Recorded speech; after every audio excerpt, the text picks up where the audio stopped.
Alors voilà notre exemple avec une fiche de Taoki. Encore une fois, je ne vais pas mettre les bonnes réponses, c'est juste pour vous montrer. Donc je me place sur le document, je fais un clic droit, ouvrir avec, et donc on me propose le Paint, donc ouvrir avec Paint. Donc j'ai la fiche sous les yeux, je vais la rétrécir un petit peu. Voilà. Alors donc on vous demande pour le premier exercice de barrer ce qui n'est pas dans l'histoire. Donc pour barrer, je vais, vous voyez ici en haut sur le trait, je choisis la couleur. Bon ben là c'est noir, mais on peut choisir une autre couleur si on veut. Si par exemple je veux barrer en orange, je vais barrer comme ça. Donc je me mets, par exemple s'il faut barrer le premier, je vais faire un trait comme ça, et un autre trait comme ça, et j'aurai barré mon dessin.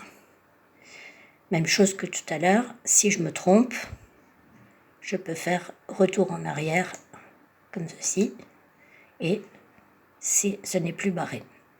Après, pour l'exercice 2, le 10, pardon, je peux procéder de la même manière. Donc là, j'ai toujours les traits qui sont sélectionnés. Donc si le premier est vrai, hop, je fais... Alors, il faut toujours aller un peu plus loin, parce que sinon, si on reste ici, le trait va être plus grand, regardez.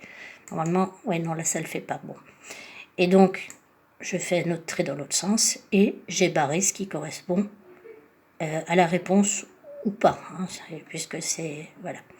Alors, je vais revenir sur du noir, parce que c'est peut-être plus clair.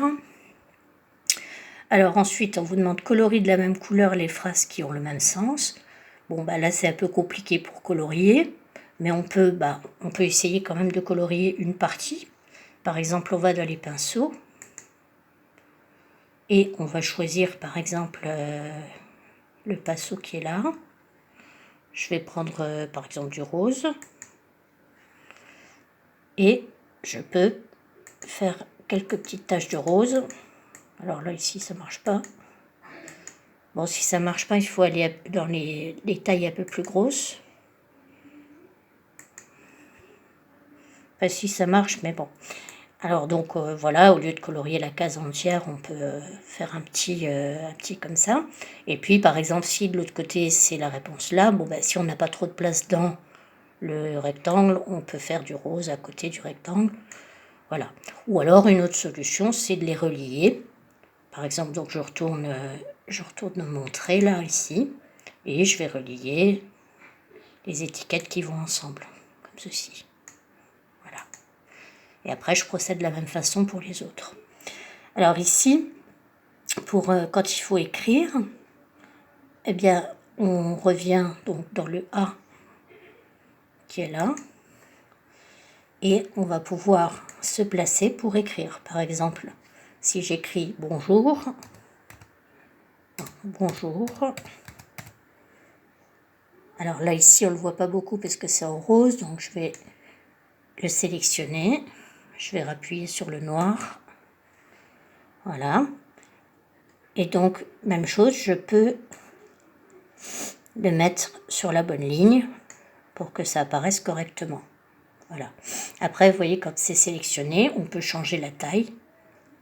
Ici, donc là, je suis en 26. Je peux passer, par exemple, en 36. Ça va être beaucoup plus grand. Je peux changer de couleur aussi ici, hein, sans aucun problème.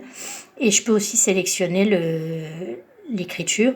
Alors moi, personnellement, dans mon Paint, j'ai le cursif standard. C'est l'écriture avec laquelle je corrige. Mais vous avez d'autres écritures, parce que la cursive standard, il me semble qu'elle n'est pas à l'origine sur Paint, il faut la télécharger, mais vous pouvez très bien utiliser une autre écriture, il n'y a aucun problème. Voilà. Voilà, bon, j'espère que ça vous a été utile, et bonne journée à vous. Au revoir.